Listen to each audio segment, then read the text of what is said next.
തട്ടിക്കൊണ്ടുപോയി 17 മണിക്കൂറായിട്ടും കണ്ടെത്താനായില്ല. ഇതിനായി ഒരു നാടൊന്നാകെ തെരച്ചിൽ ഊർജിതമായി തുടരുകയാണ്. കേസുമായി ബന്ധപ്പെട്ട ചില സൂചനകൾ ലഭിച്ചുവെന്നാണ് പോലീസ് പറയുന്നത്. കുട്ടികളെ ശ്രദ്ധിക്കുന്ന കാര്യത്തിൽ പല രക്ഷിതാക്കൾക്കും ഉണ്ടാകുന്ന വീഴ്ചയാണ് ഇന്ന് പല അപകടങ്ങൾക്കും കാരണമാകുന്നത്. 4 മുതൽ 10 വയസ്സുവരെയുള്ള കുട്ടികൾക്കാണ് വീടിന്റെ പരിസരത്ത് നിന്നോ വിദ്യാലയങ്ങളിലേക്കുള്ള വഴിയിൽ വെച്ചോ അപകടങ്ങൾ സംഭവിക്കുന്നത്. സമൂഹ മാധ്യമങ്ങളിൽ പ്രചരിക്കുന്നതെല്ലാം വിശ്വാസയോഗ്യമല്ല എന്നത് ഒരു പരിധിവരെ ശരിയായിരിക്കാം.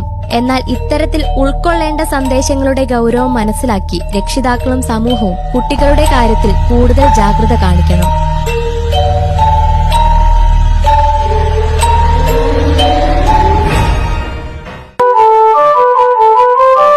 ഞങ്ങളുടെ വിദ്യാലയം ഞങ്ങൾക്ക് വിദ്യയും സുരക്ഷിതത്വവും നൽകുന്നു.